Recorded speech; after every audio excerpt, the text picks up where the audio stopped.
Hello friends, accounting and finance management for bankers जो कि जेबी का हमारा तीसरा पेपर है, उसी का यूनिट 31 पार्ट 2 आज हम लोग डिस्कस करने वाले हैं। यहाँ से बात शुरू करके कॉस्ट अकाउंटिंग स्टैंडर्ड। ठीक है, एक तो होता है आपका फाइनेंशियल अकाउंटिंग स्टैंडर्ड और वैसे ही होता है हमारा कॉस्ट अकाउंट। तो जो फाइनल अकाउंटिंग स्टैंडर्ड होता है, इसमें जो है अकाउंटिंग पॉलिसीज कंपनी की बताई जाती है ताकि वो ट्रांसपेरेंसी, कंसिस्टेंसी और यूनिफॉर्मिटी से काम करे। ठीक है, लेकिन अगर हम बात करें फाइनेंशियल अकाउंटिंग स्टैंडर्ड्स की, जो कि आउटसाइडर के लिए ज़्यादा बेटर है, तो इसलिए ये काफ़ी पॉपुलर हुई। लेकिन अगर हम कॉस्ट अकाउंटेंट स्टैंडर्ड की बात करें तो कॉस्ट अकाउंटेंट ज़्यादातर आपके इंटरनल यूज़ के लिए, कैसे, कितनी कॉस्ट रखनी है, कितना रखना है, तो ये चीज़ हम बाहर के लोगों से नहीं शेयर करेंगे। ठीक है, जैसे आप कोई भी प्रोडक्ट लेते हैं, मान लीजिए आप मैगी या कुछ भी खरीदते तो आपको नहीं पता होता इसका कॉस्ट कितना एक्जैक्टली आया, तो आपका इंटरनल मैटर रहता है। तो इसलिए जो कॉस्ट अकाउंटिंग स्टैंडर्ड ये आपका इंटरनल पर्पज़ के लिए यूज़ होता है और मैनेजर्स इसको इस्तेमाल करते हैं कि कितना कॉस्ट रखना है, किस प्रोडक्ट को हटाना है, कहाँ पे एक्स्ट्रा खर्चा आ रहा है, तो वो सब चीज़ें डिसीजन के लिए जो है ये मैनेजर्स के काम की चीज़ है कॉस्ट अकाउंटिंग, तो इसीलिए ज़्यादा पॉपुलर नहीं हो पाया। और क्योंकि इंटरनल मैटर तो ज़्यादा इंटरनल चीज़ें आप बाहर शेयर भी नहीं कर सकते। इंडिया की अगर हम बात करें तो जो कॉस्ट अकाउंटिंग जो स्टैंडर्ड है ये इशूड किया जाता है institute of cost accountant of India, ICOAI। तो इसके द्वारा जो है प्रिंसिपल्स या स्टैंडर्ड जो है इशू किए जाते हैं। ठीक है, तो क्या क्या इसका ऑब्जेक्टिव है, वो हम देखते हैं। पहला, to provide better guidelines on standard. तो जो कॉस्ट अकाउंटिंग की जो प्रैक्टिसेस इस्तेमाल की जा रही है, तो उसके स्टैंडर्ड को देख के उसके स्टैंडर्ड के हिसाब से अच्छी गाइडलाइंस देने के लिए इसको बनाया गया। दूसरा, to assist cost accounting preparation of uniform. तो जो अलग अलग टाइप की कंपनीज है, तो अलग अलग वो कॉस्ट स्टेटमेंट बना रही है, तो उसमें यूनिफॉर्मिटी लाने के लिए। तीसरा, to provide guidelines to bring standard approach towards maintenance of cost accounting. तो जो आप कॉस्ट अकाउंटिंग रिकॉर्ड रख रहे हैं, तो उसके लिए एक स्टैंडर्ड अप्रोच, मतलब सेम टाइप की अप्रोच जो है हर कोई इस्तेमाल करे, उसको प्रोवाइड करने के लिए उसके लिए इसमें जो है गाइडलाइंस दी जाती है। चौथा था, to assist the management to follow the standard cost accounting practices in the matter of compliance. तो जो हमारे मैनेजमेंट होता है, ठीक है, मैनेजमेंट को हेल्प करने के लिए कि कौन से वाला अकाउंटिंग प्रैक्टिसेस बेस्ट रहेगा ताकि जो भी आपका स्टेचुरी ऑब्लिगेशन है उसकी कंप्लायंस आप पूरी कर सको। ठीक है, तो उसी में जो है मैनेजमेंट को मदद करता है ये। नेक्स्ट आता है, to help Indian industry and government towards better cost management. तो हमारी इंडस्ट्रीज और गवर्नमेंट वो बेटर वे में कॉस्ट मैनेजमेंट कर सके, तो उन सबके लिए इसका मेन इस पे पर्पस है, हो गया। और जो कॉस्ट अकाउंटिंग स्टैंडर्ड होते हैं, it improve the cost accounting practices and knowledge available in India. तो ये जो है उसको इम्प्रूव करती है, और ये जो कॉस्ट अकाउंटिंग के जो स्टैंडर्ड बनाए गए, तो ये बेंचमार्क की तरह काम करती है। मतलब जो ग्लोबल प्रैक्टिसेस है उसके हिसाब से जो है बेंचमार्क की तरह ये काम करती है। मतलब इंडिया के लिए बेंचमार्क रहेगा, ग्लोबल प्रैक्टिसेस को देख के ये बनाया गया है। और जो बेस्ट प्रैक्टिसेस की जाती है अलग अलग ऑर्गेनाइजेशंस के द्वारा ग्लोबली, तो उनको कंसिडर किया गया इसके लिए। और इसमें यूनिफॉर्म वे भी जो है चीज़ें देखी जाती है। Difference between financial accounting and cost accounting. तो इसमें डिफरेंस क्या होता है, तो हमने कहा था ना कि शुरुआत में तो फाइनेंशियल अकाउंटिंग ही काफी था, पर काफी सारी इंडस्ट्रियलाइजेशन आई, नई इंडस्ट्रीज में कंपटीशन बढ़ा, तभी कॉस्ट अकाउंटिंग की जरूरत पड़ी। तो इसमें डिफरेंस क्या है उसके बारे में बात करते हैं। पहला, financial accounting take care of statutory. तो फाइनेंशियल अकाउंटिंग में ज्यादातर आपकी कंपनी एक्ट या इनकम टैक्स एक्ट या जो हमारी स्टेचुरी रिक्वायरमेंट है उसका ज्यादा ध्यान दिया जाता था। लेकिन कॉस्ट अकाउंटिंग की बात करें तो इसमें जो है वॉलंटरी होता है। ठीक है, वॉलंटरी है, इसमें एज सच नहीं है कि आपको इसी स्टेचुरी की रिक्वायरमेंट को पूरा करना है। और इट इज़ नाउ ऑब्लिगेट, लेकिन अभी मैंडेटरी कर दिया है कि आपको कंपनी एक्ट के हिसाब से जो है कॉस्ट रिकॉर्ड रखने पड़ेंगे। दूसरा, जो कॉस्ट अकाउंटिंग है, इसका जो पर्पस है, to meet the requirement of management while the financial accounting aims at providing suitable information to. तो जो है मैनेजमेंट के लिए जरूरी है, कॉस्ट अकाउंटिंग की हेल्प से मैनेजमेंट डिसीजन ले पाते हैं कि किसका कॉस्ट कितना रखना चाहिए। अगर हम ये फाइनेंशियल अकाउंटिंग की बात करें तो ये जरूरी है, जो स्टेक होल्डर्स होते हैं आपके बिजनेस ऑर्गेनाइजेशन के, honours, investors, creditors, tax authorities, तो उनके लिए जो है फाइनेंशियल अकाउंटिंग जरूरी है। तीसरा, financial accounting is concern with revealing the profit and loss of organisation as a whole. तो इसमें पूरी ऑर्गेनाइजेशन का कितना प्रॉफिट लॉस हो रहा है, तो उसको देखा जाता था फाइनेंशियल। लेकिन अगर हम कॉस्ट अकाउंटिंग की बात करें तो इसमें जो है यूनिट कॉस्ट देखी जाती है, मतलब हर यूनिट का कितना कॉस्ट पड़ा। ठीक है, और अलग अलग प्रोडक्ट पे कितना हमारे को प्रॉफिट हुआ, तो इसमें एज ए होल नहीं देखा जाता। फाइनेंशियल अकाउंटिंग में एज ए होल देखा जाता है, यूनिट कॉस्टिंग में, सॉरी यूनिट अकाउंटिंग में पर यूनिट कॉस्ट को देखा जाता है। नेक्स्ट आता है फाइनेंशियल अकाउंटिंग में जो है statement are normally prepared quarterly. तो जो आप फाइनेंशियल अकाउंटिंग है इसमें क्वार्टरली, हाफ ईयरली, एनुअली इस तरह से स्टेटमेंट बनाते हैं, वहाँ पे आप सारा अपना हिसाब किताब रखते हैं, इतनी पेमेंट आई, ये सब। लेकिन कॉस्ट अकाउंटिंग का ऐसा कोई स्टैंडर्ड नहीं है, आप डेली भी इसको प्रिपेयर कर सकते हैं। Last, most of transactions covered under financial accounting are external transactions. ज्यादातर जो ट्रांजेक्शंस आप फाइनेंशियल अकाउंटिंग में रखते हो वो आपकी एक्सटर्नल, बाहर के रिगार्डिंग ट्रांजेक्शंस होती है। लेकिन कॉस्ट अकाउंटिंग की बात करें तो इसमें ज्यादातर चीजें आपकी इंटरनल ट्रांजेक्शंस की होती है। इंटरनल ये खर्चा है क्योंकि आपके इंटर ये जो कॉस्ट है ये आपका इंटरनल पर्पस है, इंटरनली आपने चीजें खर्च की, तो वो चीजें यहाँ पे रिकॉर्ड होती है, तो ये इंटरनल ट्रांजेक्शंस के लिए आपका रहता है। नेक्स्ट आता है financial accounting deal with actual figures and not the estimate. तो फाइनेंशियल अकाउंटिंग में रियल में कितना पैसा गया, क्या गया, उसका हिसाब रखते हैं, इसमें एस्टिमेट की बात नहीं की जाती। लेकिन कॉस्ट अकाउंटिंग में जो एस्टिमेट भी लिया जाता है। ठीक है, ये सारा आपका आ गया डिफरेंसेस। नेक्स्ट आपका हेडिंग आता है मैनेजमेंट। तो कॉस्ट अकाउंटिंग के बारे में हमने बहुत डिटेल में पढ़ लिया। चैप्टर का नाम ही था overview of cost and management accounting. तो कॉस्ट अकाउंटिंग तो यहाँ पे खत्म हो गया। अब आपका शुरू हो रहा है मैनेजमेंट अकाउंटिंग। चलिए, मैनेजमेंट अकाउंटिंग क्या है और ये किस तरह से काम करता है। सो मीनिंग एंड एविलेशंस, क्या मतलब और कहाँ से इसका शुरुआत हुआ। देखिए, मैनेजमेंट अकाउंटिंग का कहाँ से शुरुआत हुआ। Management of any business organisation has to take various. तो जो मैनेजमेंट होता है बिजनेस का किसी का, उसको कई सारे डिसीजन लेने होते हैं every day regarding transactions and events, जैसे sales, purchase, productions, volumes, outsourcing, pricing, controlling expense, या एडिशनल या डिस्पोजल ऑफ फिक्स असेट्स। ठीक है, कई सारे डिसीजन मैनेजमेंट को लेने होते हैं कि परचेज कितना करना है, सेल्स कितनी करनी है, प्रोडक्शंस कितना होगा, प्रोडक्शंस वॉल्यूम कितना होगा, आउटसोर्सिंग कितना करना है, कितना प्राइस रखना है, और भी कई सारे डिसीजन मैनेजमेंट को डेली बेसिस पे लेने होते हैं। Most of this transactions and events can be measure है। तो जो भी ये डिसीजन ले रहे हैं या जो भी ट्रांजेक्शंस हो रही है उसको आप मनी टर्म में मेजर कर सकते हैं। This event and transactions affect the working and positions. तो ये जो भी आपके जो इवेंट्स और जो भी आपके ट्रांजेक्शंस हुई है, ये आपके पोजीशंस ऑफ ऑर्गेनाइजेशन के, मतलब आप किस तरह से काम कर रहे हैं, आपके ऑर्गेनाइजेशन का क्या पोजीशन, उसको इम्पैक्ट करता है। Therefore this need to be reported to management. तो ये सारे इवेंट्स और जो ट्रांजेक्शंस हो रहे हैं, क्योंकि ये आपके ऑर्गेनाइजेशन के पोजीशन को इम्पैक्ट करता है, आपके वर्क को इम्पैक्ट करता है, इसीलिए इन सब की रिपोर्टिंग आपको मैनेजमेंट में करनी है। मैनेजमेंट को मतलब सब कुछ मालूम होना चाहिए। For this purpose it is imperative to establish a system. तो इसी की वजह से एक ऐसा सिस्टम बनाया जाना चाहिए to measure, record and analysis and submit the report to management. मतलब ऐसा सिस्टम हो जिसमें मेजर किया जाए, रिकॉर्ड किया जाए, एनालाइज किया जाए और सबमिट की जाए रिपोर्ट मैनेजमेंट को in such a form that management can evaluate. तो ऐसे रिपोर्ट बनानी चाहिए जिसमें सारी इन्फॉर्मेशन रहे कॉस्ट और उसके रिगार्डिंग, और मैनेजमेंट को इन सब के लिए जो है डिसीजन लेने में हेल्प मिले। और वही होता है आपका management accounting. Management accounting relate to measurement, recording and analysis of those aspect of organisations which are important. तो जो मैनेजमेंट को डिसीजन लेने के लिए जो चीजें चाहिए उसको आपको मेजर करना है, रिकॉर्ड करना है, उसको एनालिसिस करनी है और उसकी रिपोर्ट बना के मैनेजमेंट को देनी है। वही है आपका मैनेजमेंट अकाउंटिंग। रॉबर्ट एंथनी ने जो है इसकी डेफिनेशंस दी है। इन्होंने बोला management accounting is concern with accounting information which is useful to management. तो ऐसे अकाउंटिंग इन्फॉर्मेशन जो कि मैनेजमेंट को मालूम होनी चाहिए, वही हमारा मैनेजमेंट अकाउंटिंग। इसका ऑब्जेक्टिव क्या है मैनेजमेंट अकाउंटिंग का। कई तरह के इसके ऑब्जेक्टिव है, जैसा फॉर्मुलेट स्ट्रैटेजी से स्ट्रैटेजी बनाना। तो मैनेजमेंट अकाउंटिंग में जो है मैनेजमेंट को आपके ऑर्गेनाइजेशन को लेके स्ट्रैटेजी बनानी होती है। किसी भी प्रोडक्ट को लेके, मान लीजिए कोई प्रोडक्ट में अच्छा मार्जिन नहीं है, कोई प्रोडक्ट अच्छे से नहीं परफॉर्म कर रहा, तो उसको लेके बोलेंगे कि इस प्रोडक्ट को डिसकंटिन्यू किया जाए। तो कई सारी स्ट्रैटेजीज फॉर्मुलेट करने में ये हेल्प करता है। प्लानिंग एंड कंट्रोलिंग एक्टिविटीज, कोई भी एक्टिविटी हो रही है उसको प्लान करना, कंट्रोल करना। डिसीजन टेकिंग, किसी भी प्रोडक्ट के रिगार्डिंग कोई भी आपको डिसीजन लेना, उसकी प्राइस के रिगार्डिंग, कोई प्रोडक्ट आपको ज्यादा बनाने हैं कोई कम बनाने हैं, तो किसी भी आपका जो डिसीजन है उसमें मदद मिलती है। Optimising the use of resource, और मैनेजमेंट अकाउंटिंग से आपके जो रिसोर्स है उसको बेटर वे में इस्तेमाल कर पाते हैं। Disclosure to share holder and other external to the entity. तो जो शेयर होल्डर है उनको भी कुछ डिस्क्लोजर करना है, कुछ चीज़ उनको पता होनी चाहिए, तो वो भी इन्फॉर्म किया जाता है। डिस्क्लोजर टू एम्प्लॉयज, जो एम्प्लॉयज है उनको भी डिस्क्लोजर किया जाता है, जो इन्फॉर्मेशन एम्प्लॉयज को मालूम होनी चाहिए वो शेयर की जाती है। सेफ गार्डिंग एसेट्स, तो जो असेट्स है उनको सेफ गार्ड किया जाएगा। तो ये सारा मेन आपका ऑब्जेक्टिव रहता है मैनेजमेंट अकाउंटिंग का। स्कोप ऑफ मैनेजमेंट अकाउंटिंग, इसका कितना स्कोप है, मतलब कहाँ तक इसका इस्तेमाल किया जा रहा है। ये जो आपका इन्फॉर्मेशन और रिपोर्ट जो मैनेजमेंट अकाउंटिंग के तहत दी जाती है, ये काफ़ी वाइडर है। जैसे अगर हम फाइनेंशियल या कॉस्ट अकाउंटिंग की बात करें तो ये बहुत वाइडर वे में नहीं इस्तेमाल किया जाता, लेकिन जो मैनेजमेंट अकाउंटिंग है ये काफ़ी इसका वाइडर स्कोप रहता है। स्टैटिकल एंड मैथमेटिकल टेक्निक, इसमें क्या होता है कि कई सारे स्टैटिकल, मैथमेटिकल और कई सारे बजटरी कंट्रोल टेक्निक को इस्तेमाल किया जाता है। आप अकाउंटिंग टेक्निक तो यूज़ कर ही रहे हैं, पर साथ में और भी कई सारी टेक्निक्स और टूल्स को इस्तेमाल किया जाता है फाइनल रिजल्ट शेयर करने के लिए मैनेजमेंट के साथ। ठीक है, फाइनल रिपोर्ट प्रिपेयर करने के लिए कई सारे टूल्स और वो चीज़ें इस्तेमाल की जाती है, और फिर जाके फाइनल रिपोर्ट जो है मैनेजमेंट को सबमिट की जाती है। अब मैनेजमेंट अकाउंटिंग हम स्कोप की बात कर रहे हैं। पहला, management accounting involves developing financial accounting, cost accounting, tax. तो मैनेजमेंट जो अकाउंटिंग है उसमें सब कुछ आ जाएगा। इसमें फाइनेंशियल अकाउंटिंग भी है, ठीक है, उसमें कॉस्ट है, चीज़ों की कॉस्ट देखी जाती है, टैक्स अकाउंटिंग भी होता है, इन्फॉर्मेशन सिस्टम भी होता है, और मैनेजमेंट फंक्शंस को देखने के लिए। ठीक है, तो इसमें सारी चीज़ें आपकी आ जाएगी। Management accounting compiles analysis interpret and presents accounting and other data to make it. तो जो अकाउंटिंग या बाकी डेटा जो आपका है उसको कंप्लाई करना, उसको कंपाइल करना, उसको एनालाइज करना, ये सब इसमें किया जाता है। और फिर वो जो है पूरा उसको जो है मैनेजमेंट को दिया जाता है ताकि वो प्लान कर सके इसके regarding. Management accounting help in communicating management plan. तो अलग अलग लेवल पे ऑर्गेनाइजेशंस को जो है मैनेजमेंट को कई सारे प्लान्स करने होते हैं, तो मैनेजमेंट अकाउंटिंग से उनको हेल्प हो जाती है।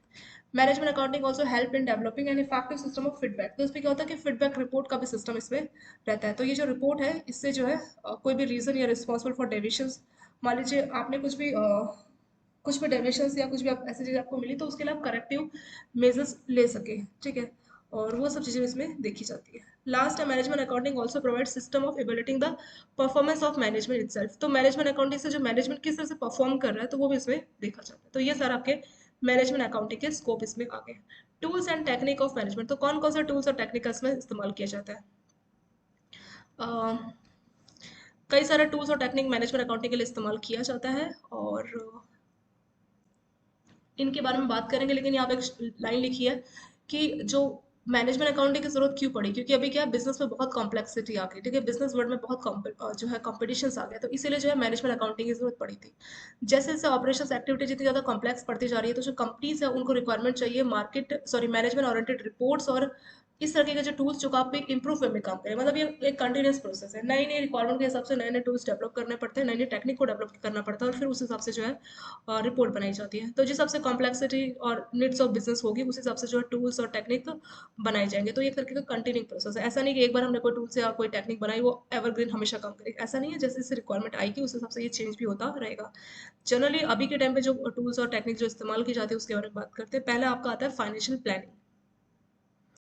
सो फाइनेंशियल प्लानिंग में बोला गया कि every business organisations operate with certain pre set objective. तो कोई भी ऑर्गेनाइजेशन जब सेट होती है बनती है तो उसके कुछ ऑब्जेक्टिव रहते हैं। प्री सेट मतलब वो पहले से देखते हैं कि हमारा यही ऑब्जेक्टिव है। The process of deciding in advance the financial activities necessary for achieving this desired objective. जो भी आपके ऑब्जेक्टिव उसको पूरा करने के लिए आप क्या करते हो, पहले से आप फाइनेंशियल प्लान बना के चलते हो कि कौन सी फाइनेंशियल एक्टिविटीज हमें करनी है जिसकी वजह से हम अपने इस ऑब्जेक्टिव को पूरा कर पाएंगे, ठीक है। आपका कोई भी टारगेट है, ठीक है, फाइनेंशियल प्लानिंग में वही हो जाएगा कि कोई भी टारगेट आपको अचीव करना है। मान लीजिए आपको घर खरीदना है, तो घर खरीदने के लिए आप पहले से अपना ये आपका टारगेट हो गया, ठीक है, ये आपका ऑब्जेक्टिव कि घर खरीदना है। तो उसके लिए आप देखोगे कि मेरे को कहाँ से फाइनेंशियल सपोर्ट मिलेगा, क्या मेरे पास थोड़ा सेविंग है या फिर मैं बैंक से लोन ले सकता हूँ। तो आप अपना देखोगे कि कौन सी फाइनेंशियल एक्टिविटी है जिसको आप इस्तेमाल कर पाओगे इस डिजायर्ड अपने उस ऑब्जेक्टिव को पूरा करने के लिए। वही प्रोसेस जिसमें देखा जाता है कि कौन सी फाइनेंशियल एक्टिविटी इस्तेमाल होगी हमारे ऑब्जेक्टिव को पूरा करने के लिए, वही हमारी financial planning. The process of deciding in advance मतलब एडवांस में पहले से डिसाइड करना कि कौन सी फाइनेंशियल जो एक्टिविटी जरूरी होगी हमारे इस ऑब्जेक्टिव को पूरा करने के लिए, वही हमारी फाइनेंशियल प्लानिंग, ठीक है। और कुछ और एग्जांपल्स हम देखते हैं फाइनेंशियल, तो ये आपकी लॉन्ग टर्म और शॉर्ट टर्म दोनों ही प्लानिंग इसमें हो सकती है। और इसमें और क्या क्या चीज़ें देखी जाती है, determination of optimal level of investment मतलब कितना इन्वेस्टमेंट हमें मिल सकता है। Determine the capital requirement for propose investment, तो अगर इन्वेस्टमेंट करनी है तो उसके लिए कितना कैपिटल हमें जरूरत पड़ेगा। अब हमें देखना पड़ेगा कि इक्विटी और डेप्ट कितना है, ठीक है, अपने प्रोजेक्ट को एक्सिक्यूट करने के लिए कितना इक्विटी और डेप्ट हमारे पास है। Estimation of income and distribution, कितना इनकम एस्टिमेट किया जा रहा है, कितना इनकम हम अर्न करने को किस तरह से वो डिस्ट्रीब्यूट किया जाएगा। चैनल ऑफ डिस्ट्रीब्यूशन, जो भी आपके प्रोडक्ट है उसको आप किस तरह से डिस्ट्रीब्यूट करने वाले, क्या आप ऑनलाइन मोड के थ्रू अपना प्रोडक्ट बेचोगे या आप होलसेलर के थ्रू अपना प्रोडक्ट बेचेंगे। प्राइसिंग ऑफ प्रोडक्ट, किस तरह से आप अपना प्राइस रखने वाले।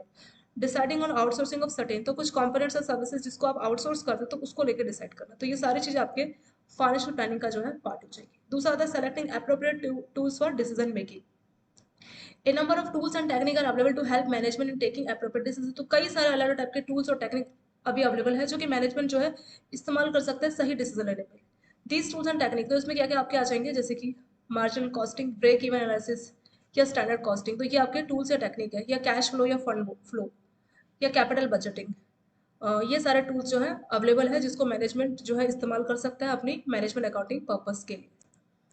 तो management accounting helps the management, तो मैनेजमेंट अकाउंटिंग में जो है मैनेजमेंट की हेल्प की जाती है through selection of best available and relevant. तो कई सारे टूल्स हैं, कौन सा उसमें से बेस्ट और रिलेवेंट रहेगा आपकी रिक्वायरमेंट के हिसाब से, तो उसको लेके जो है डिसीजन लिया जाता है। तीसरा आता है आपका financial statement analysis. Financial statement analysis में क्या होगा कि जो आपका फाइनेंशियल अकाउंटिंग रहता है, तो फाइनेंशियल अकाउंटिंग में क्या होता है कि जो भी आपकी फाइनेंशियल स्टेटमेंट है उसका रिकॉर्ड रखा जाता है, ठीक है, required under the law. There is a need to analysis the statement, तो जो आपकी फाइनेंशियल स्टेटमेंट का पूरा रिकॉर्ड आपकी फाइनेंशियल स्टेटमेंट फाइनेंशियल अकाउंटिंग में आपने किया, तो अब आपको क्या करना है, उसको जो है एनालिसिस करना पड़ेगा जो स्टेटमेंट का आपने रिकॉर्ड रखा है, ताकि ज़्यादा मीनिंगफुल में भी जो है आप इन्फॉर्मेशन दे सको मैनेजमेंट के लिए डिसीजन लेने के लिए।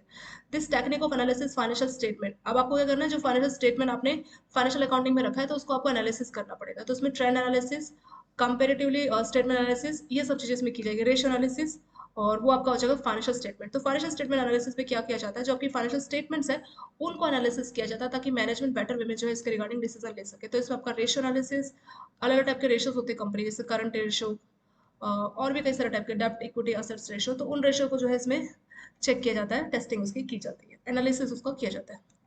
नेक्स्ट आता है स्टैटिकल एंड ग्राफिकल टेक्निक। इसमें क्या होता है, in order to make information more meaningful, तो जो इन्फॉर्मेशन ज़्यादा मीनिंगफुल में लगे, तो इसी के लिए कई सारे स्टैटिकल और ग्राफिकल टेक्निक को जो है इस्तेमाल किया जाता है। ये जो टेक्निक होती है, it make the presentation of data in such a form that is more useful.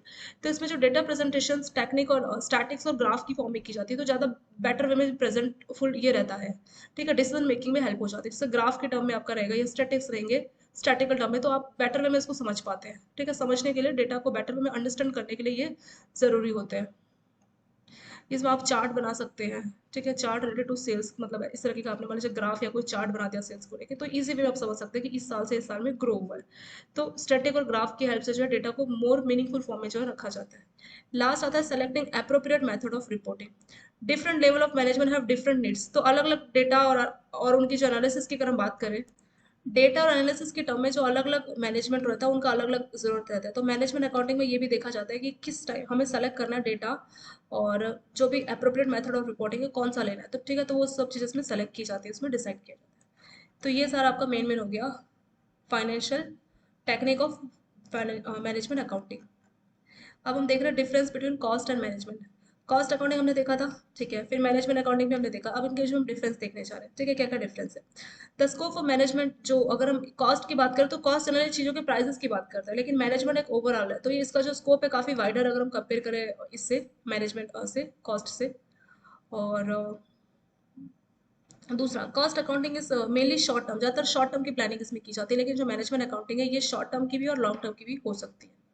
Cost accounting data provide a base for applying the method. तो जो मैनेजमेंट अकाउंटिंग आप इस्तेमाल कर रहे हैं, तो उसके लिए जो रॉ मटेरियल जो डेटा है वो कॉस्ट अकाउंटिंग से मिलता है, और डेटा को बेटर पर्पसफुल वे में जो है मैनेजमेंट डिसीजन लेता है अपना मैनेजमेंट अकाउंटिंग की हेल्प से। तो कॉस्ट अकाउंटिंग एक तरह से डेटा प्रोवाइड कराता है, एक बेस प्रोवाइड कराता है, जिससे मैनेजमेंट अकाउंटिंग में डिसीजन लेने में हेल्प होती है। Management accounting makes use of additional tools. तो कई सारे जैसे ग्राफ्स हमने देखे, ग्राफ या स्टैटिकल टूल्स, और भी कई सारे ये टूल्स को इस्तेमाल करता है।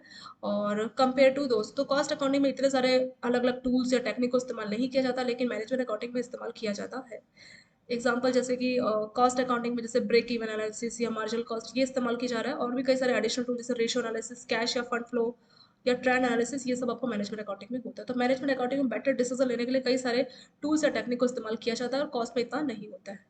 Both financial accounting as well as cost accounting, तो जो मैनेजमेंट है ये ओवरऑल बड़ा है। ठीक है, अगर ये मेन मैनेजमेंट है तो इसमें फाइनेंशियल भी आ गया, कॉस्ट भी आ गया। तो फाइनेंशियल और कॉस्ट अकाउंटिंग जो आपका मैनेजमेंट अकाउंटिंग का पार्ट है। Cost accounting depends on historical cost. जो मैनेजमेंट अकाउंटिंग, कॉस्ट अकाउंटिंग ज़्यादातर हिस्टोरिकल में कितना कॉस्ट आया, ठीक है, कितना खर्चा आ गया, तो उस पर ज़्यादा ये देखता है। लेकिन मैनेजमेंट अकाउंटिंग ये फ्यूचरिस्टिक अकाउंटिंग है, मतलब आपने डिसीजन लिया वो आपके फ्यूचर को इम्पैक्ट करेगा। तो एक टाइप की फ्यूचरिस्टिक अकाउंटिंग है। तो ये सारा आपका डिफरेंस हो गया कॉस्ट और मैनेजमेंट अकाउंटिंग में। लास्ट आपका हेडिंग है रिलेशनशिप ऑफ कॉस्ट मैनेजमेंट और फाइनेंशियल अकाउंटिंग। इन तीनों में क्या आपस में रिलेशनशिप है, इसके बारे में बात करेंगे। तो सबसे पहले, जब आपका ये मैनेजमेंट और कॉस्ट अकाउंटिंग नहीं था, उस टाइम पे आपका था फाइनेंशियल अकाउंटिंग। ठीक है, तो शुरुआत, ये कहानी की शुरुआत हुई फाइनेंशियल अकाउंटिंग से। तो पहले जब ज़्यादा बिजनेस, ज़्यादा कंपटीशन नहीं था, तो फाइनेंशियल अकाउंटिंग था, जिसमें क्वार्टरली या हाफ ईयरली बेसिस पे जो फाइनेंशियल ट्रांजेक्शंस हुई, उस सब का हिसाब किताब इसमें रखा जाता था। इसी को देख के जो मैनेजमेंट डिसीजन लेता था। जैसे जैसे नई नई इंडस्ट्रीज ग्रो हुई, बहुत कंपटीशन हुआ, तो फाइनेंशियल अकाउंटिंग अपनी जो बढ़ती हुई जो कंपटीशन था उसके रिक्वायरमेंट को पूरा नहीं कर पा रहा था। मैनेजमेंट को डिसीजन लेने के लिए और अप्रोप्रिएट कोई हेल्प चाहिए था, तब रोल में आया, ये फर्स्ट था। उसके बाद फिर कॉस्ट अकाउंटिंग की शुरुआत हुई। ठीक है, कॉस्ट अकाउंटिंग में जो एग्जैक्ट कॉस्ट आ रही है प्रोडक्ट या गुड्स या सर्विसेज को बनाने के लिए, तो उसके एग्जैक्ट कॉस्ट में चेक किया जाता था कि कितनी कॉस्ट एग्जैक्टली हमें पड़ रही है, उसके हिसाब से डिसीजन लिया जाता था प्राइसेस को लेके। तो कॉस्ट अकाउंटिंग फिर आया। उसके बाद फिर आया तीसरे नंबर पे मैनेजमेंट अकाउंटिंग। तो मैनेजमेंट अकाउंटिंग में जो है कॉस्ट अकाउंटिंग से डेटा लेके जो रिपोर्ट्स है, अलग अलग टेक्निक लगाकर जो रिपोर्ट से दी जाती है मैनेजमेंट को, और फिर मैनेजमेंट एक अल्टीमेट डिसीजन लेता है। ठीक है, तो तीनों के बारे में आपको समझ में आएगा कि इसकी हिस्ट्री कहाँ से भी। सबसे पहले फाइनेंशियल अकाउंटिंग था, वो बढ़ते हुए रिक्वायरमेंट को नहीं पूरा कर रहा था, इसलिए कॉस्ट अकाउंटिंग आया। कॉस्ट अकाउंटिंग में भी कुछ कमियां थी, मैनेजमेंट इसको अच्छे से इस्तेमाल नहीं कर रहा था, इसलिए जो मैनेजमेंट अकाउंटिंग आया। तो मैनेजमेंट अकाउंटिंग में जो कॉस्ट अकाउंटिंग, उन सबसे रिपोर्ट्स ली जाती है, अलग अलग टेक्निक्स, ग्राफ को इस्तेमाल किया जाता है, अलग अलग टूल्स को इस्तेमाल किया जाता है, और रिपोर्ट को इस फॉर्म में अवेलेबल कराया जाता है कि मैनेजमेंट जो है डिसीजन लेने के लिए इसको अच्छे से इस्तेमाल कर पाए। तो वही आपका मैनेजमेंट। ठीक है, ये आपको समझ में आ गया। इसी के बारे में यहाँ पे लिखा हुआ है financial accounting is coexisted with the business. तो फाइनेंशियल अकाउंटिंग तो हमेशा से साथ साथ रहेगा ही। As a business world become more and more complex, तो जैसे जैसे बिजनेस में कॉम्प्लेक्सिटी आती गई, cost accounting develop to overcome. तो जो फाइनेंशियल अकाउंटिंग है जिसकी शुरुआत हुई थी, इसी का आउटकम को कम करने के लिए कॉस्ट अकाउंटिंग की शुरुआत हुई, वो यहाँ पे लिखा हुआ है। From the outlook of management control and internal reporting, तो उस टाइम पे जो कॉस्ट अकाउंटिंग का इस्तेमाल किया जाने लगा। फिर financial accounting fulfills the important functions of providing a true and fair। तो जो फाइनेंशियल ऑपरेशंस जो बिजनेस साल भर में कितना कर रही है या financial position at the end of year, तो उसके लिए फाइनेंशियल अकाउंटिंग तो जरूरी था। But as a complexity of business increase, तो जैसे जैसे बिजनेस कॉम्प्लेक्स होता गया, it was feel that financial accounting alone is not sufficient to access effective. तो जो भी बिजनेस का अफेयर्स है, जो भी ऑर्गेनाइजेशन काम कर रही है, उसको कंट्रोल करने के लिए फाइनेंशियल अकाउंटिंग अकेला सफिशिएंट नहीं है, इसीलिए जो है कॉस्ट अकाउंटिंग का यूज बढ़ने लगा। Data provided by cost and financial accounting, ये जो फाइनेंशियल अकाउंटिंग है और जो कॉस्ट अकाउंटिंग, इनका जो डेटा है, ठीक है, डेटा जो दिया गया आपका कॉस्ट और फाइनेंशियल अकाउंटिंग इज कंबाइन, तो फाइनेंशियल का जो डेटा मिला और जो कॉस्ट अकाउंटिंग से जो डेटा मिला उसको कंबाइन किया गया किसकी हेल्प से, with the tools and technique of managerial accounting. Manager accounting में कई सारे टूल्स टेक्निक को इस्तेमाल किया जाता है, तो उसी की हेल्प से फाइनेंशियल अकाउंटिंग का डेटा और कॉस्ट अकाउंटिंग का डेटा को कंबाइन किया गया and use by management for taking financial decision. और फिर वो जो टूल्स और टेक्निक की हेल्प से उस डेटा को कंबाइन किया गया, तो उसी डेटा को जो है मैनेजमेंट इस्तेमाल कर रहा है final decision. These decision include all the process associated with the efficient acquisition development. तो डिसीजन शॉर्ट टर्म के, मीडियम टर्म के, लॉन्ग टर्म के फाइनेंशियल रिसोर्स को लेके हो सकते हैं, तो वही आपका आ गया financial management. Therefore all the financial cost and management accounting are, तो यहाँ पे हमने देखा ना कि तीनों आपस में लिंक्ड है, तो तीनों क्लोजली मिलकर काम कर रही है। They support each other to fulfil the objective. तो ये आपस में एक दूसरे को सपोर्ट करे ताकि जो ऑर्गेनाइजेशन का जो ऑब्जेक्टिव उसको पूरा किया जा सके। तो तीनों आपस में एक दूसरे के लिए सपोर्टिव का काम कर रहे हैं, तो तीनों का हमने यहाँ पे रिलेशन भी देखा। इसके साथ आपका लेटर समअप आ गया और दो चार क्वेश्चन आंसर्स को हम लोग डिस्कस करेंगे। उससे पहले शॉर्ट में इसको हम लोग एक काम करते हैं, पहले रिवाइज कर लेते हैं, फिर हम क्वेश्चन आंसर्स का देखेंगे। Part two, cost accounting standard. यहाँ पे इसके स्टैंडर्ड की बात की थी। इसको इस स्टैंडर्ड को जो है इशू किया गया था किसके द्वारा, institute of cost accountant of India. और क्या क्या इसमें बातें गई, टू प्रोवाइड बेटर गाइडलाइंस, तो जो कॉस्ट अकाउंटिंग की जो प्रैक्टिस है तो उसको लेके बेटर गाइडलाइंस दिया जाए, उसके लिए जो है आपके स्टैंडर्ड बनाए गए। टू असिस्ट कॉस्ट अकाउंटेंट, जो यूनिफॉर्म कॉस्ट स्टेटमेंट बनाया जाए कॉस्ट अकाउंटेंट द्वारा, तो उनको सपोर्ट करने के लिए जो स्टैंडर्ड अप्रोच है जैसे कॉस्ट अकाउंटिंग में जो इस्तेमाल किया जा रहा है, तो उसकी जो गाइडलाइंस है वो प्रोवाइड कराने के लिए, जो मैनेजमेंट है उनको स्टैंडर्ड कॉस्ट अकाउंटिंग की प्रैक्टिसेस मिले स्टैचुटरी ऑब्लिगेशंस को पूरा करने के लिए, इसलिए मैनेजमेंट को सपोर्ट देने के लिए। To help Indian industries and government towards better, तो इंडिया की इंडस्ट्रीज और जो गवर्नमेंट है वो बेटर कॉस्ट मैनेजमेंट कर पाए, तो उस सभी पर्पस के लिए जो है कॉस्ट अकाउंटिंग स्टैंडर्ड को इस्तेमाल किया जाता है। डिफरेंस क्या आपका फाइनेंशियल अकाउंटिंग और कॉस्ट अकाउंटिंग, इसमें डिफरेंस देखते हैं।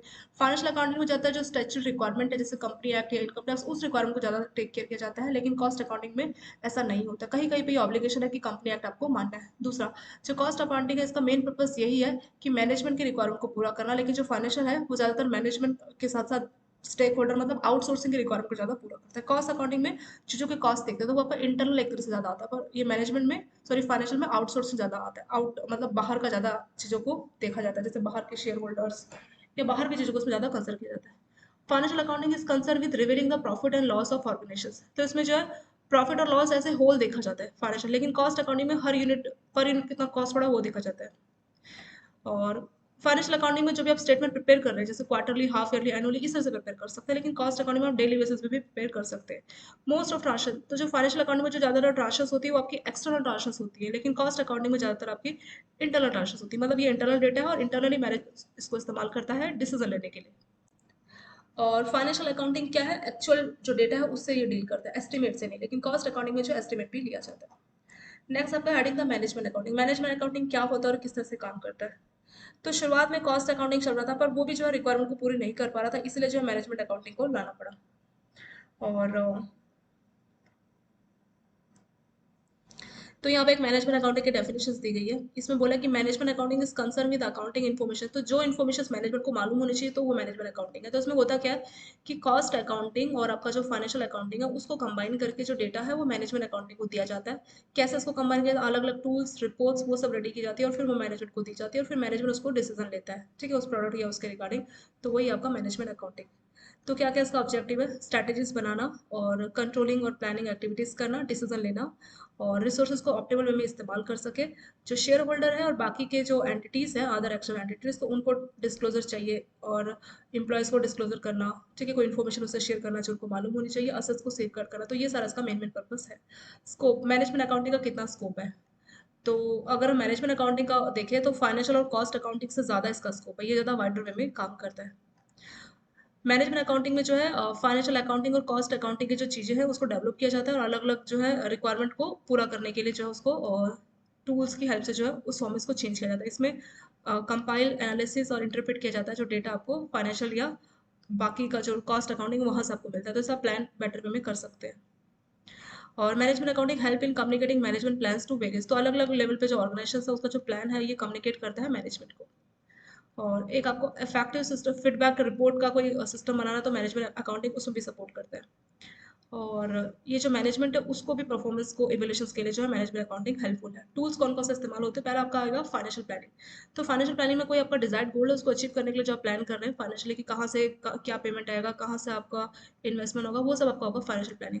तो उसमें देखते हैं कि कितना इन्वेस्टमेंट या ऑपरेशन रहेगा, कितना कैपिटल रिक्वायरमेंट आपका रहेगा, और इनकम कितनी रहेगी, और चैनल ऑफ डिस्ट्रीब्यूशन किस तरह से जो चीज़ आप डिस्ट्रीब्यूट करोगे, प्राइस किस तरीके का रहेगा, तो वो सब आपका फाइनेंशियल प्लानिंग में आ जाएगा। दूसरा आता है selecting appropriate tools for decision making. तो अलग अलग टूल्स और टेक्निक को इस्तेमाल किया जाता है अवेलेबल टू हेल्प मैनेजमेंट। तो अलग अलग टूल्स का इस्तेमाल किया जाता है जिससे मैनेजमेंट जो है सही डिसीजन ले पाए। जैसे ब्रेक इवन एनालिसिस हो गया आपका, और कैपिटल बजटिंग और मॉनिटरिंग, और बजटरी कंट्रोल और monitoring, fund flow analysis, cash flow analysis, तो अलग अलग इस तरीके के टूल्स को इस्तेमाल किया जाता है। Fund flow cash flow analysis में क्या जाता है कि कितना फंड फ्लो हो रहा है या कैश कितनी फ्लो हो रही है उसका हिसाब किताब इसमें रखा जाता है। और ये सारे टूल्स जो है इसमें इस्तेमाल होते हैं। फाइनेंशियल स्टेटमेंट एनालिसिस, तो जो फाइनेंशियल स्टेटमेंट मिला जिसको हमने फाइनेंशियल जो है अकाउंटिंग में देखा, तो उसका एनालिसिस किया जाता है इस मैनेजमेंट अकाउंटिंग में। स्टैटिकल, तो इसमें जो है डेटा को स्टैटिकल और ग्राफ्स की हेल्प से बेटर वे में प्रेजेंट किया जाता है ताकि मैनेजमेंट को अच्छे से हेल्प मिल पाए डिसीजन लेने में। Selecting appropriate method of reporting, तो इसमें अलग अलग रिपोर्टिंग के मेथड देखे जाते हैं, और तो अलग अलग डेटा या उसके एनालिसिस की रिक्वायरमेंट अलग अलग होगी, ठीक है, अलग अलग लेवल के मैनेजमेंट में अलग अलग डेटा की रिक्वायरमेंट होगी, तो उस हिसाब से जो रिपोर्टिंग इसकी की जाती है। कॉस्ट और मैनेजमेंट अकाउंटिंग में डिफरेंस क्या है? मैनेजमेंट अकाउंटिंग का स्कोप बहुत ज़्यादा, अगर कॉस्ट कम अकाउंटिंग के कंपेरिजन में इसका स्कोप बहुत ज़्यादा है। Cost accounting generally short term का प्लानिंग है, मैनेजमेंट आपका शॉर्ट टर्म लॉन्ग टर्म दोनों का ही है। कॉस्ट अकाउंटिंग में जो है इट कॉस्ट अकाउंटिंग का जो डेटा है वो मैनेजमेंट अकाउंटिंग के लिए रॉ मटेरियल की तरह काम करता है, ठीक है, बेटर वे में जो है मैनेजमेंट अकाउंटिंग उसको यूज़ करता है पर्पसफुल डिसीजन लेने के लिए। और इसमें जो आपका मैनेजमेंट अकाउंटिंग है उसमें कई सारे एडिशनल टूल्स और टेक्निक को इस्तेमाल किया जाता है as compare to cost accounting. जो कॉस्ट अकाउंटिंग और जो सॉरी जो फाइनेंशियल और जो कॉस्ट अकाउंटिंग है उसको मिला के जो आपका मैनेजमेंट अकाउंटिंग बनता है। कॉस्ट अकाउंटिंग ज़्यादातर आपका हिस्टोरिकल कॉस्ट पे डिपेंड करता है, जो मैनेजमेंट अकाउंटिंग है वो आपका फ्यूचरिस्टिक अकाउंटिंग पे होता है। लास्ट में आपका रिलेशनशिप बिटवीन कॉस्ट मैनेजमेंट और ये आपका फाइनेंशियल अकाउंटिंग, तो शुरुआत होती है कॉस्ट अकाउंटिंग, तो शुरुआत में आपका फाइनेंशियल अकाउंटिंग था, पर जिस हिसाब से कॉम्पिटिशन वो सब बढ़ रहा था तो उस हिसाब से फाइनेंशियल अकाउंटिंग बेटर वे में परफॉर्म नहीं कर रहा था, तो इसीलिए कॉस्ट अकाउंटिंग की शुरुआत हुई। कॉस्ट अकाउंटिंग में जो है चीज़ों की कॉस्ट उन सबको देखा जाने लगा और ये इंटरनल पर्पस से ज़्यादा इस्तेमाल हो रहा था, तो इसीलिए इतना ग्रो नहीं कर पाया, पर फाइनेंशियल अकाउंटिंग के साथ आपका कॉस्ट अकाउंटिंग का इस्तेमाल होने लगा। इसकी कुछ लिमिटेशन है जिसकी वजह से कॉस्ट अकाउंटिंग को लाया गया। फिर कई सारे टूल्स और आपके टेक्निक की हेल्प से फाइनेंशियल और कॉस्ट अकाउंटिंग को ऐड किया गया और फिर आपका बना मैनेजमेंट अकाउंटिंग, ठीक है, इस तरह से ये काम करते हैं। तो ये आपस में एक दूसरे को सपोर्ट करते हैं और अपने तीनों मिलके जो है एक दूसरे को सपोर्ट करते हैं ताकि जो ऑर्गेनाइजेशन का ऑब्जेक्टिव है उसको पूरा किया जा सके। लेट अस हम आपके बाद क्वेश्चन देखें कि cost accounting evolve mainly because, तो कॉस्ट अकाउंटिंग की शुरुआत क्यों हुई? गवर्नमेंट ने इसको मैंडेटरी किया था, सॉरी कंपल्सरी किया था। The financial accounting was not enough, तो जो इंक्रीज कॉम्प्लेक्सिटी आ रही थी बिजनेस की तो उसके लिए फाइनेंशियल अकाउंटिंग नहीं सफिशिएंट था, तो इसीलिए कॉस्ट लाना पड़ा। सबसे पहले अकेला था कॉस्ट अकाउंटिंग, फिर उसके बाद आया आपका सबसे पहले था फाइनेंशियल अकाउंटिंग, फिर आया कॉस्ट अकाउंटिंग और फिर लास्ट में आया मैनेजमेंट अकाउंटिंग, ठीक है। तो ये पूरा जो है कॉम्प्लेक्सिटी ऑफ बिजनेस को नहीं टेक केयर कर पा रहा था, नहीं संभाल पा रहा था, तो इसीलिए जो है कॉस्ट अकाउंटिंग को लाना पड़ा, तो 20 का करेक्ट आंसर है। शेयर होल्डर ने उसकी डिमांड की थी और क्रेडिटर्स और जो कंपनीज है उसमें इंटरेस्टेड है, तो ये सारे पॉइंट्स गलत है। जो बी है कि जो आपका फाइनेंशियल अकाउंटिंग है वो कॉम्प्लेक्सिटी ऑफ बिजनेस को नहीं समझ पा रहा था, तो इसलिए कॉस्ट अकाउंटिंग की जरूरत पड़ी। दूसरा, cash and management accounting provide information which is used by, तो जो कैश और मैनेजमेंट की जो इन्फॉर्मेशन होती है उसको कौन इस्तेमाल करता है? वो जो मैनेजर्स है वही इसको इस्तेमाल करते हैं। मैनेजर्स को डिसीजन लेना होता है अलग अलग पर्पस के लिए, तो मैनेजर्स इसकी जो है इस्तेमाल करते हैं। तीसरा, which of the following can be A cost unit, तो कॉस्ट यूनिट में आपका क्या आ जाएगा? किलोग्राम, किलोलीटर, किलोमीटर, तो कॉस्ट के टर्म में जो आप सभी चीज़ें आप बोल सकते हैं, ठीक है। जैसे मान लीजिए कोई ट्रांसपोर्ट बिजनेस होगा तो वो किलोमीटर की टर्म में आपको रेट बताएगा, कॉस्ट बताएगा। किलोलीटर की टर्म में कोई अगर मान लीजिए कोई पेट्रोल बेच रहा है तो आपको लीटर की टर्म में बताएगा। किलोग्राम कोई दूसरी चीजें बेच रहा है जिसको ग्राम किलोग्राम में मेजर करते हैं, तो तीनों ही आपकी कॉस्ट ऑफ यूनिट है, तो डी इसका आंसर आ जाएगा। Financial planning is a tool used in, तो फाइनेंशियल प्लानिंग कहाँ पे हमने इस्तेमाल किया था? ये हमने मैनेजमेंट अकाउंटिंग के टूल्स पढ़े थे ना, उसमें पहला पढ़ा था आपका फाइनेंशियल अकाउंटिंग। हमने कहाँ पे देखा था इसको? ये financial planning tools of management accounting, तो ये मैनेजमेंट अकाउंटिंग का ही टूल्स है जिसमें हम फाइनेंशियली जो है देखते हैं कि कहाँ पे किस तरह से होगा, तो ये आपका आ जाएगा। ये किसका टूल है? ये हमारा मैनेजमेंट अकाउंटिंग, तो सी इसका आंसर हो जाएगा। The cost cost accounting standard have been, तो कॉस्ट अकाउंटिंग के जो स्टैंडर्ड बनाए गए, वो जो इशू किए गए, किसके द्वारा इशू किए गए, वो है institute of cost accountant in India, ICAI। ठीक है, डी इसका आंसर हो जाएगा। चलिए ये हो गया, इसके साथ ये वाला चैप्टर भी आपका कंप्लीट हो गया। और thank you so much for watching this video.